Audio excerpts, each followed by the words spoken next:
Hello दोस्तों, स्वागत है आपका राज प्लेटफॉर्म पर। आज हम फिजिक्स की सीरीज़ के अंदर अगला टॉपिक अध्याय 4 शुरू करेंगे, जिसका नाम है गुरुत्वाकर्षण यानी ग्रेविटेशन। ये इसका पार्ट फर्स्ट होगा। दूसरी वीडियो में आपको इसका पार्ट सेकंड देखने को मिलेगा। इसमें सबसे पहले हम न्यूटन का गुरुत्वाकर्षण का नियम देखेंगे, जो कि गुरुत्वाकर्षण यानी एक अट्रैक्शन फोर्स से रिलेटेड है। तो सबसे पहले हम इसकी डेफिनेशन को देखेंगे, उसके बाद आपको समझाने का प्रयास करूँगा मैं। पहले देखेंगे किन्हीं दो पिंडों के बीच कार्य करने वाला जो आकर्षण बल है यानी अट्रैक्शन फोर्स पिंडों के द्रव्यमानों के गुणनफल के अनुक्रमानुपाती। अनुक्रमानुपाती का मतलब क्या होता है? प्रोपोर्शनल यानी निर्भरता, उस पर निर्भर करेगा, यानी डिपेंडनेस से यहाँ पे शो किया जा रहा है, डिपेंड करेगा। तथा उनकी बीच की दूरी के वर्ग के व्युत्क्रमानुपाती होता है, यानी उनकी बीच की दूरी यानी डिस्टेंस जितनी होगी उसका वर्ग का व्युत्क्रम। व्युत्क्रम माने होता है एकदम उल्टा। ठीक है, अभी मैं आपको बता देता हूँ। जैसे कि यहाँ पे दो ऑब्जेक्ट रखे गए हैं। सपोज दैट ये ऑब्जेक्ट फर्स्ट है और ये ऑब्जेक्ट सेकंड है। ठीक है, तो इसकी सपोज दैट इसका जो मास है यानी द्रव्यमान m1 और इसका मास यानी द्रव्यमान m2 है। इनके बीच में डिस्टेंस होगा, इसको r मान लेते हैं। r डिस्टेंस पे एक दूसरे के डिस्टेंस पे रखे गए ये दोनों ऑब्जेक्ट कैसे है? पार्टिकल कहे या पिंड कहे हम, ठीक है, बात एक ही है। तो ऑब्जेक्ट मान लेते हैं, वस्तु दो कण या फिर दो पिंड रखे गए हैं r डिस्टेंस पर। इसका द्रव्यमान m1, इसका द्रव्यमान m2 है। इन दोनों के बीच में एक अट्रैक्शन फोर्स लगता है, यानी एक फोर्स इनके बीच में कार्य करेगा। अभी उस फोर्स की वैल्यू को हम देखेंगे। इन दोनों के बीच में एक फोर्स जो ये वर्क करेगा। तो यहाँ पे यही कहने का मतलब है, न्यूटन जो एक महान वैज्ञानिक थे, उन्होंने ये नियम दिया। तो इनके बीच कार्य करने वाला जो बल होगा, आकर्षण बल यानी एक अट्रैक्शन फोर्स होगा, वो इनके द्रव्यमानों के गुणनफल के अनुक्रमानुपाती यानी प्रोपोर्शनल होगा, यानी डिपेंड में होगा। उन दोनों पिंडों के द्रव्यमान के क्या करेगा? गुणनफल पर क्या करेगा? निर्भर करेगा, डिपेंड करेगा। और उनके बीच की दूरी के वर्ग यानी उनके बीच का दूरी का अगर वर्ग कर दें तो उसके व्युत्क्रम यानी उल्टा। जैसे यहाँ पे x है तो x का व्युत्क्रम 1/x हो गया। ठीक है, a का व्युत्क्रम 1/a हो गया। उसी प्रकार से दूरी का व्युत्क्रम r² वर्ग कहा गया है तो 1/r² होगा। तो आई होप आपको समझ में आ रहा होगा यहाँ पे। तो पहले वाली लाइन को देखेंगे हम। किन्हीं दो पिंडों के बीच कार्य करने वाला आकर्षण बल पिंडों के द्रव्यमान के गुणनफल के अनुक्रमानुपाती। सपोज दैट यहाँ पे जो फोर्स है, आकर्षण बल है जिसकी बात यहाँ पे हो रही है, वो अनुक्रमानुपाती है। किसके? यानी किसके प्रोपोर्शनल, किस पे डिपेंड कर रहा है? तो उन दोनों पिंडों के द्रव्यमानों के गुणनफल, यानी कि पहले पिंड का द्रव्यमान m1 और दूसरे पिंड का द्रव्यमान m2 है। ये प्रोपोर्शनल हो गया। चलो ये वाली टर्म ही हमने यहीं पे छोड़ दी। दूसरी टर्म में चलते हैं। उनके बीच की दूरी के वर्ग के व्युत्क्रम। उनकी बीच की दूरी का वर्ग, उनकी बीच की दूरी सपोज दैट यहाँ पे r है और इसका वर्ग यानी r², और इसका व्युत्क्रम हो गया 1/r²। ठीक है, समझ में आया आपको? तो ये इसका व्युत्क्रम यानी उल्टा हो गया। इसके व्युत्क्रमानुपाती है, यानी कि वो फोर्स जो होगा F वो प्रोपोर्शनल होगा 1/r² के। क्लियर हुआ? तो यहाँ पे फोर्स दोनों द्रव्यमान गुणनफल के अनुक्रमानुपाती हो गया, और यहाँ पे फोर्स उनकी बीच की दूरी के वर्ग के व्युत्क्रमानुपाती हो गया। क्लियर? अब इन दोनों रूल्स को हम मिला के देखते हैं एक बार। तो क्या बनेगा? ये बनेगा F equal to F proportional, पहले प्रोपोर्शनल का साइन होगा, m1 m2 और यहाँ पे 1/r² प्रोपोर्शनल है, यानी कि मल्टीप्लिकेशन में 1/r² आएगा तो नीचे आ जाएगा, यानी r²। ठीक है, तो सभी को हमने यहाँ पे अटैच कर दिया, m1 m2 और 1/r² यानी 1 ऊपर हो गया, r² नीचे, पूरा ले लिया हमने r²। ठीक है, तो ये यहाँ पे ये रूल आ गया। ठीक, अब इस रूल को खोलेंगे हम आगे जाके। तो ये प्रोपोर्शनल का साइन जब हटेगा तो इसकी जगह में एक कांस्टेंट आएगा। देखिए, F equal to capital G m1 m2 upon r²। देखो ये कैपिटल G जो यहाँ पे आया है, ये गुरुत्वाकर्षण का नियम, पहला वाला रूल फॉलो किया हमने, तो ये नियम इसका बनता है। ठीक है, तो ये हमें यहाँ पे फॉर्मूला ऑब्टेन होता है। G एक कांस्टेंट, जब प्रोपोर्शनल का साइन खुला तो G कांस्टेंट आया। ये कांस्टेंट क्या है? ये G कांस्टेंट क्या होता है?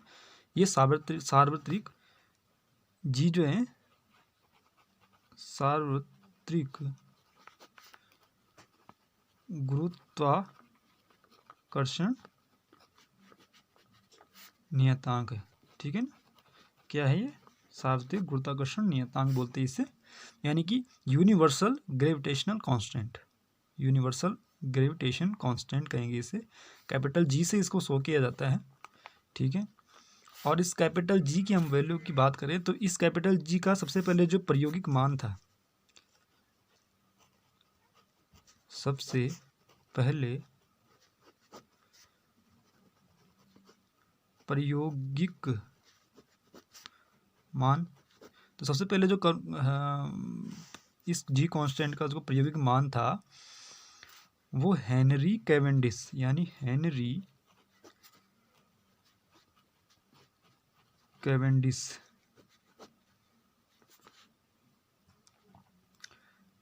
ने 1788, आपको ये डेट याद रखनी है हमेशा, 1788 ईस्वी में दिया था, ठीक है ना। तो सार्वत्रिक गुरुत्वाकर्षण नियतांक जी जो कांस्टेंट है, इसका सबसे पहले जो प्रायोगिक मान था हेनरी कैवेंडिश ने 1788 ईस्वी में इसको दिया था। यानी इससे पहले किसी भी साइंटिस्ट को ये पता नहीं था कि इसकी वैल्यू कितनी होगी। यानी रूल तो न्यूटन ने रूल पहले दे दिया, न्यूटन जो हमारे वैज्ञानिक थे, जो साइंटिस्ट थे, उन्होंने रूल तो दे दिया था कि ये जो आकर्षण बल होता है वो दोनों पिंडों के द्रव्यमान के गुणनफल के अनुक्रमानुपाती और उनकी बीच की दूरी के वर्ग के व्युत्क्रमानुपाती होता है। लेकिन यहाँ पे जी कांस्टेंट जो आया था इसको सार्वत्रिक गुरुत्वाकर्षण नियतांक उन्होंने बताया था, ठीक है। लेकिन इसकी वैल्यू यहाँ उस टाइम पे फाइंड नहीं हुई थी। आगे चल के जो एक वैज्ञानिक थे उन्होंने इसको प्रैक्टिकली इसकी वैल्यू फाइंड करने की कोशिश की और उन्होंने इसका जो प्रायोगिक मान था वो 1788 ईस्वी में उन्होंने दिया था। इसका जो कैपिटल जी का जो प्रायोगिक मान होता है वो होता है 6.67 इंटू 10⁻⁻11 न्यूटन मीटर स्क्वायर पर केजी स्क्वायर। इसको ऐसे दिखा जाता है, न्यूटन मीटर स्क्वायर पर केजी स्क्वायर। यानी कि यहाँ पे m1 m2 क्या है अपने आप में, कांस्टेंट की वैल्यू निकालेंगे तो ये आर स्क्वायर यहाँ चला जाएगा, ठीक है। एफ फोर्स का यूनिट न्यूटन होता है, आर स्क्वायर यानी डिस्टेंस का डिस्टेंस का यूनिट मीटर में, मीटर स्क्वायर अपॉन यहाँ पे दोनों वेट हैं नीचे आ जाएंगे इधर, यानी वेट द्रव्यमान को हम केजी में दिखाते हैं तो केजी स्क्वायर हो गया। तो यूनिट क्या होगी, न्यूटन मीटर स्क्वायर पर केजी स्क्वायर। वैल्यू यहाँ पे इसकी ये होती है 6.67 इंटू 10⁻⁻11। और इस कांस्टेंट की जो पहले प्रायोगिक वैल्यू थी वो हेनरी कैवेंडिश के द्वारा 1788 में ढूंढी गई थी। That's clear. तो यहाँ पे हमने न्यूटन का गुरुत्वाकर्षण का नियम क्लियर किया, उसको समझा क्या होता है, हमेशा दो ऑब्जेक्ट के बीच में ये अट्रैक्शन फोर्स कार्य करता है। क्लियर। चलो अब नेक्स्ट चलते हैं। अब हम गुरुत्व देखेंगे। गुरुत्व यानी ग्रेविटी के बारे में पढ़ेंगे। गुरुत्व यानी ग्रेविटी क्या होता है, इससे पहले हमने गुरुत्वाकर्षण देखा था, वो एक आकर्षण, गुरुत्व या गुरुत्व धन आकर्षण यानी गुरुत्वाकर्षण, आकर्षण यानी अट्रैक्शन, खींचना अपनी तरफ को। अब हम गुरुत्व देखेंगे। गुरुत्व यानी ग्रेविटी क्या होता है। तो न्यूटन का जो नियम अनुसार, न्यूटन का जो गुरुत्वाकर्षण का नियम था उसके अनुसार देखा हमने कि दो पिंडों के बीच में एक आकर्षण बल कार्य करता है, यानी कि एक अट्रैक्शन फोर्स उनके बीच में कार्य करता है, जिससे, ठीक है ना। तो अगर उनके बीच में एक अट्रैक्शन फोर्स कार्य करता है, वो जो दोनों ऑब्जेक्ट हैं या दोनों पिंड हैं, और अगर उनमें से एक को हमने पृथ्वी मान लिया, यानी एक पिंड उनमें से अगर पृथ्वी हो गया, तो इस प्रकार का जो आकर्षण बल होगा उसको हम गुरुत्व कहते हैं। क्लियर। ग्रेविटी कहते हैं। सपोज दैट यहाँ पे पृथ्वी है, ये अर्थ है, ठीक है, और यहाँ पे एक छोटा सा ऑब्जेक्ट मान लिया मैंने कोई, ठीक, ये इसका द्रव्यमान m1, इसका द्रव्यमान m2। क्लियर। तो m1 और m2 द्रव्यमान यहाँ पे पृथ्वी का है और यहाँ पे m2 द्रव्यमान इस ऑब्जेक्ट का है, ठीक है। अगर इनों में से एक पिंड हमने अर्थ मान लिया और ये वाली कंडीशन जब होगी तो यहाँ पे जो फोर्स लगेगा इनके बीच में, ये कौन सा फोर्स होगा, इसको हम गुरुत्व कहेंगे, ग्रेविटी कहेंगे, ठीक है ना। तो हमेशा ग्रेविटी के अंदर ही कोई चीज़ घूमती है पृथ्वी के अंदर, ठीक है। तो वही चीज़ यहाँ पे बताने का प्रयास किया जा रहा है कि न्यूटन के गुरुत्वाकर्षण के नियम, एक अट्रैक्शन फोर्स उनके बीच में कार्य करता है। अगर उन पिंडों में से एक पृथ्वी हो गया अगर, तो इस बल को हम गुरुत्व कहते हैं। यानी कि गुरुत्व वह आकर्षण बल है, यानी वो अट्रैक्शन फोर्स होगा जिससे पृथ्वी किसी वस्तु को अपने केंद्र की ओर खींचती है, यानी अपने सेंटर में खींचने का प्रयास करती है। कोई भी ऑब्जेक्ट है, हम पृथ्वी की सतह पर किसी चीज़ को ऊपर फेंकते हैं तो वापस पृथ्वी की धरातल पर गिरती है, यानी कि वो अपनी केंद्र की ओर आकर्षित करती है। तो गुरुत्व वह आकर्षण बल है जिससे पृथ्वी यानी अर्थ किसी वस्तु को अपने केंद्र की ओर खींचती है। क्लियर हुआ? इस बल के कारण जो त्वरण उत्पन्न होता है, यानी जो फोर्स इनके बीच में लग रहा है उससे एक एक्सीलरेशन उत्पन्न होगा। आपको पता होगा जब बल लगता है तो बल से क्या होगा, एक्सीलरेट उत्पन्न होती है। तो इसके कारण जो त्वरण उत्पन्न होगा उसको हम गुरुत्वीय त्वरण कहते हैं। क्या कहते हैं? गुरुत्वीय त्वरण कहेंगे। क्लियर? और इसका मान पृथ्वी की सतह पर 9.8 मीटर पर सेकेंड स्क्वायर होता है। ये वैल्यू आपको ध्यान में रखनी है। ये इसका प्रैक्टिकली वैल्यू है, लगभग 10 भी दिखाया जाता है इसको, और 9.8 जो है सबसे बेस्ट है। तो 9.8 मीटर पर सेकेंड स्क्वायर जो है इसका वैल्यू होता है। ठीक है, गुरुत्वीय त्वरण को हम स्मॉल जी से दिखाते हैं, इतना ध्यान रखना। ठीक है, इसका जो मान है वस्तु के रूप, आकार तथा द्रव्यमान आदि पर निर्भर नहीं करता। यानी अगर दो ऑब्जेक्ट हमारे पास है, हमने किसी इमारत पर खड़े ऊपर और वहाँ से हमने एक गेंद को फेंका जो कि फुटबॉल की है, और दूसरी हमने छोटी वाली गेंद फेंकी जो प्लास्टिक की है। ठीक है, फुटबॉल का वेट ज़्यादा होगा, प्लास्टिक की गेंद का वेट कम होगा, और दोनों को साथ में छोड़ेंगे तो पृथ्वी की सतह पर साथ में पहुंचेंगे एक साथ। यानी कि हमने क्या जाना कि जी स्मॉल जी यानी गुरुत्व त्वरण का जो मान है वो उसके रूप, आकार और द्रव्यमान यानी मास आदि पर निर्भर नहीं होता है। क्लियर? चलो, अब जो हमने जी आपको बताया था यानी स्मॉल जी गुरुत्वीय त्वरण था, उसकी वैल्यू जो है पृथ्वी की सतह पर हर जगह में बदलती रहती है।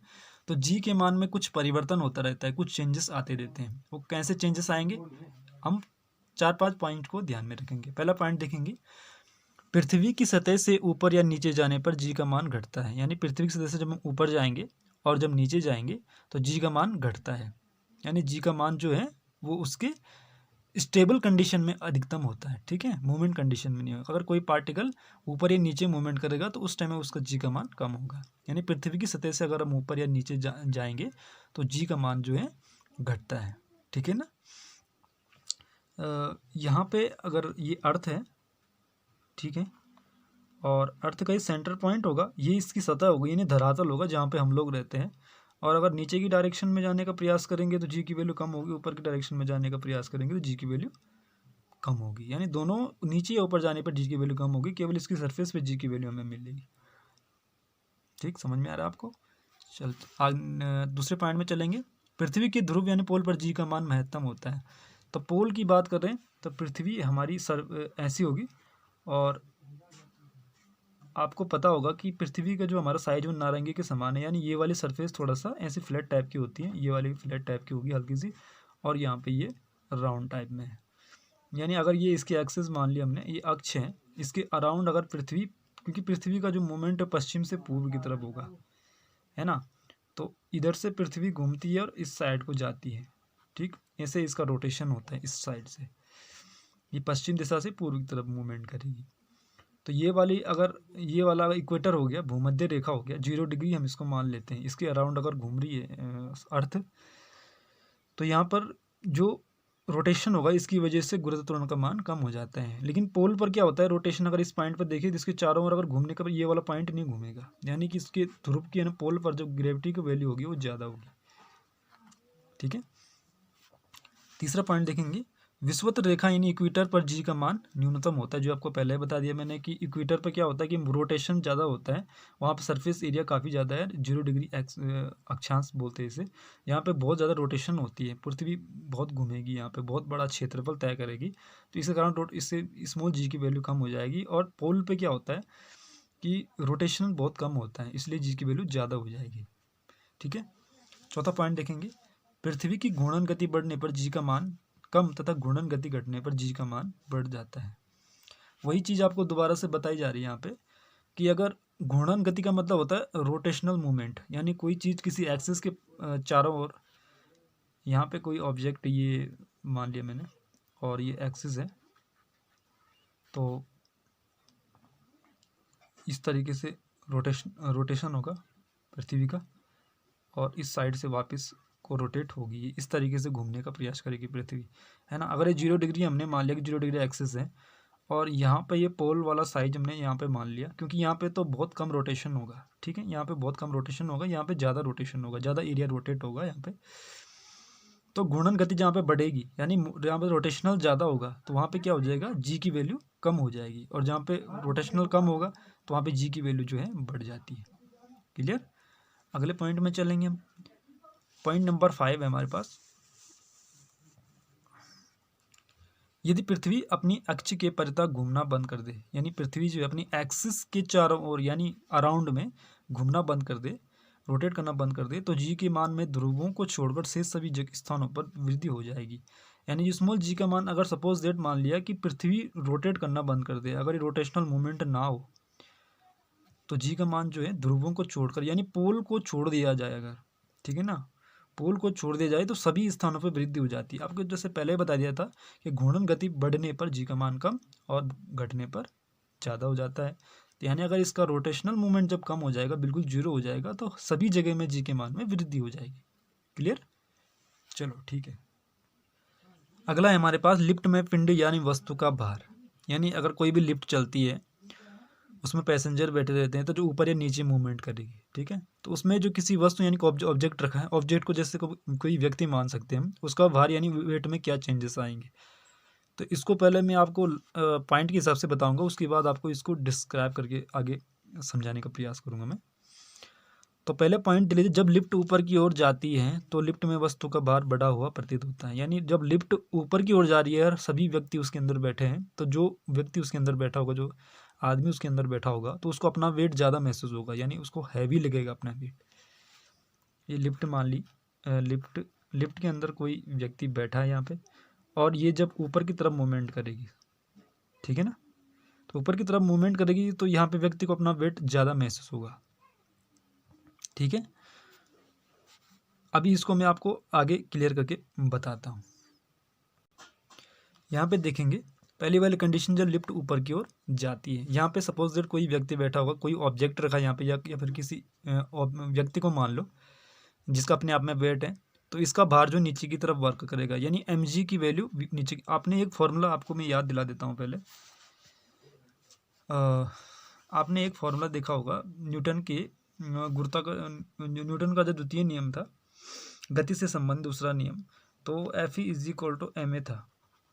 F is equal to M A कुछ फॉर्मूला था।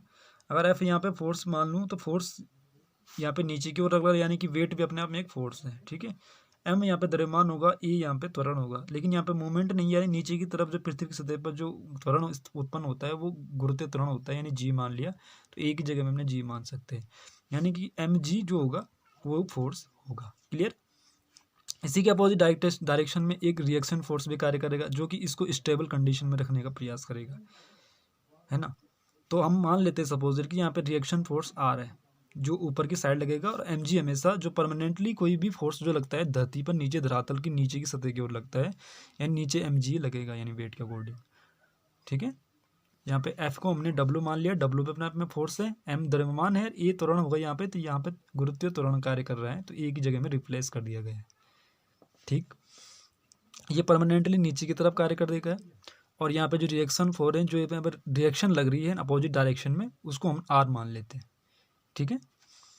अब सपोज दैट ऊपर की तरफ जब लिफ्ट मूवमेंट करेगा, तो यहाँ पे रिएक्शन वैल्यू, अगर हम फोर्स की वैल्यू निकालें, तो एफ इज इक्वल टू क्या होगा, फोर्स बराबर क्या होगा, यहाँ पे आर ये वैल्यू ज़्यादा होगी, क्योंकि नीचे तो जा नहीं रही है, लिफ्ट ऊपर की तरफ जा रही है, यानी ये वाली डायरेक्शन अपोजिट में ये माइनस हो जाएगी, यानी आर माइनस एम जी हो जाएगा। एफ की वैल्यू हम जानते हैं एम ए होता है, जो आपको पहले भी बता दिया गया था, तो एफ की जगह में एम ए रख देंगे, इक्वल टू क्या होगा, आर माइनस एम जी होगा। आर की वैल्यू फाइंड करेंगे तो M A plus M G निकलेगा, इस तरीके से m into A plus G हो जाएगा। यहाँ पे देखिए आपको प्लस हो रहा है, दोनों त्वरण जुड़ रहे हैं, यानी ये गुरुत्वीय त्वरण हो गया, और ये वस्तु का यानी व्यक्ति का त्वरण हो गया, जिस त्वरण से वो ऊपर जा रहा है, ठीक है। तो रिएक्शन फोर्स आपने देखा कि जो रिएक्शन फोर्स है वो डबल है, यानी M A plus M G है, यानी कि यहाँ पे उसको अपना वेट ज़्यादा महसूस होगा। अब दूसरी कंडीशन में चलेंगे। दूसरी कंडीशन है लिफ्ट के नीचे जाने पर लिफ्ट में वस्तु का भार घटा हुआ प्रतीत होता है, यानी लिफ्ट जब नीचे की तरफ, ये लिफ्ट है और ये जब नीचे की तरफ मूवमेंट करेगी, ये कोई ऑब्जेक्ट या कोई व्यक्ति होगा, तो जब नीचे की तरफ मूवमेंट करेगा है तो इसको अपना वेट जो है घटा हुआ प्रतीत होगा, यानी कम इसको अपना वेट लगेगा। वो कैसे लगेगा अभी आपको बता देते हैं। अब यहाँ पे हम सेकंड कंडीशन में आ गए हैं, जब लिफ्ट नीचे की ओर आ रही है, यानी कि जब लिफ्ट नीचे की तरफ आ रही है तो वहाँ पे उसको अपना वेट घटा हुआ प्रतीत होगा। कैसे होगा? अब जो आपको बताया था, ऊपर की तरफ रिएक्शन फोर्स और नीचे की तरफ mg यानी W equal to mg force लगता है। अब इस तरफ इस बारी आप देख लीजिए कि जो मूवमेंट होगा वो नीचे की साइड में होगा, यानी नीचे वाला पॉजिटिव होगा, ऊपर वाला नेगेटिव होगा। तो F is equal to M G minus R, R जो अपोजिट है, क्योंकि एम जी नीचे की तरफ मूवमेंट हो रहा है तो ये प्लस में होगा और ये माइनस में हमने कर दिया। एफ की वैल्यू एम ए होती है, हमने यहाँ पुट कर दी, equal to M G minus R. अब यहाँ पे आर की वैल्यू, रिएक्शन फोर्स की वैल्यू निकालेंगे तो इक्वल होगा M G minus M A के बराबर होगा, यानी reaction force equal to M into G minus E होगा, यानी गुरुत्व त्वरण की वैल्यू यहाँ पे ज़्यादा होगी और उस त्वरण की वैल्यू यहाँ पे कम फाइंड की जाएगी। यहाँ पे आप देख रहे होंगे कि एम जी में से एम ए घट रहा है, यानी यहाँ पे माइनस हो रहा है। इसका मतलब क्या है कुल मिला के कि यहाँ पे उसको अपना वेट घटा हुआ प्रतीत होगा, यानी कम लगेगा उसको अपना यहाँ पे वेट। क्लियर? तो इस फॉर्मूले की वजह से होता है। तीसरा पॉइंट यहाँ पे होगा कि लिफ्ट की एक समान वेग से नीचे या ऊपर गति करने पर वस्तु के भार में कोई परिवर्तन प्रतीत नहीं होता है। इसका मतलब क्या हो गया कि जब एक समान वेग से कोई भी ऑब्जेक्ट ऊपर या नीचे यानी स्पीड में होगा और उसकी स्पीड जो है एक समान है, यानी रुक रुक कर चलने का कोई मतलब नहीं है, एक समान वेग है, एक समान वेलोसिटी से चल रहा है, तो उसके वेट में उसको कुछ परिवर्तन महसूस नहीं होगा। यह आप फील कर सकते हो जैसे आप किसी व्हीकल में जा रहे हो, किसी गाड़ी में जा रहे हो और उसका वेग समान बना हुआ है, यानी कि ना तो गाड़ी की स्पीड कम हो रही ना ज़्यादा हो रही है, तो वहाँ पे आपको अपना वेट जो है माइनस फील होगा, यानी वहाँ पे आपको अपना वेट जो है फील बिल्कुल नहीं होगा, कोई परिवर्तन महसूस नहीं होगा, आपको बराबर सा लगेगा। ठीक है, तो ये तो नॉर्मली था। आगे इसमें चौथा पॉइंट होगा कि नीचे उतरते समय यदि लिफ्ट की डोरी टूट जाती है तो वह मुक्त रूप से गिरता है। इस स्थिति में वस्तु का भार शून्य होता है। मान लीजिए यहाँ पे कोई लिफ्ट है और वो नीचे की तरफ मूवमेंट कर रहा है और यहाँ पे इसकी डोरी है वो सपोज दैट यहाँ से टूट जाती है। ठीक है, तो इस कंडीशन में क्या होगा, ये मुक्त रूप से गिरेगा, यानी फ्री फॉलिंग करेगा, फ्री फॉल इसमें होगा, यानी मुक्त रूप से नीचे गिरेगा, कोई इस पर नियंत्रण यानी कोई कंट्रोल नहीं होगा। तो इस स्थिति में क्या होगा कि उस वस्तु का जो भार होगा, यानी इसके अंदर जो भी वस्तु रखी गई होगी या फिर कोई व्यक्ति होगा, तो उसका भार उस टाइम में शून्य होगा।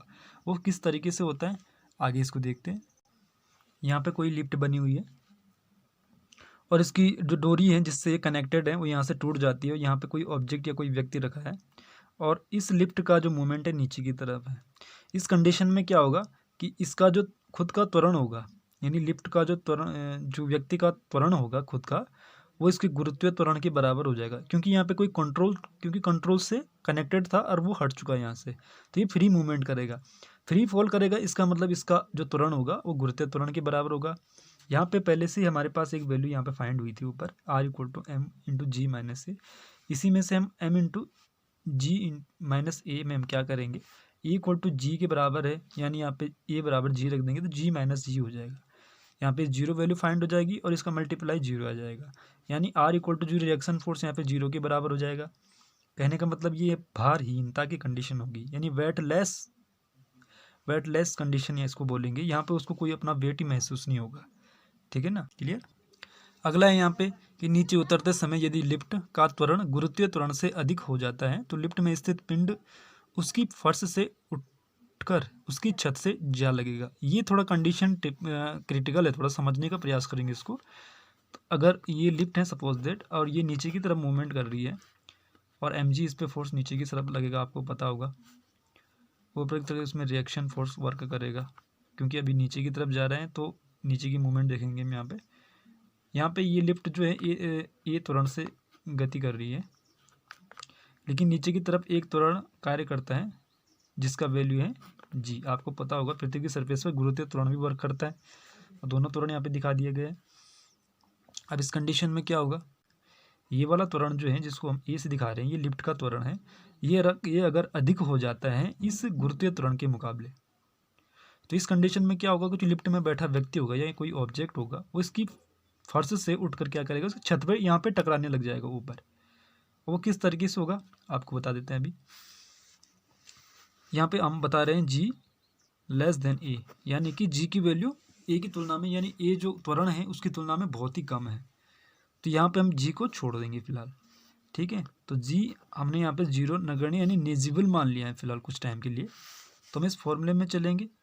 यहाँ पे कोई फॉर्मूला उठा लेते हैं हम जो हमने पीछे उठाया था, R equal to M into M G minus M A होता है। ये फॉर्मूला हमने दूसरे वाली कंडीशन से आपको बताया था, इसी पे हम पुट कर लेते हैं। तो इस पे क्या होगा, R equal to M G, क्योंकि इसकी वैल्यू तो ज़ीरो है, ठीक, जी की वैल्यू यहाँ पे ज़ीरो है तो इसको ज़ीरो रख लेते हैं यहाँ पे, ठीक है, और एम ए, ठीक है। अब ज़ीरो यहाँ पे ये हो जाएगा तो एम से मल्टीप्लाई करके ये भी ज़ीरो, यानी एम ए, यानी रिएक्शन फोर्स जो होगी वो आपकी माइनस एम ए निकलेगी। यहाँ पे देखिए जो फोर्स जो निकल रही है, जो वैल्यू निकल रही है वो ऋणात्मक निकल रही है, यानी माइनस में निकल रही है। इसका मतलब जो फोर्स लगेगा वो रिएक्शन फोर्स उल्टी डायरेक्शन में लगेगा, यानी इस साइड को लगेगा फोर्स, और वो एम जी के मुकाबले काफ़ी ज़्यादा होगा, ठीक है। माइनस का मतलब होता है एंटी अपोजिट डायरेक्शन में, यानी इस तरफ को फोर्स लगेगा, यानी कि व्यक्ति इस छत पर टकराने लग जाएगा इसकी, ठीक है। तो ये क्लियर हुआ यहाँ पे। आज हमने आपको गुरुत्वाकर्षण का जो पहला पार्ट था वो आपको क्लियर करके बताया। आई होप आपको ये वीडियो अच्छा लगा होगा, तो इसे लाइक और सब्सक्राइब करना ना भूलें। अपने दोस्तों के साथ शेयर ज़रूर कीजिएगा, ठीक है। आज की वीडियो में बस इतना ही। धन्यवाद।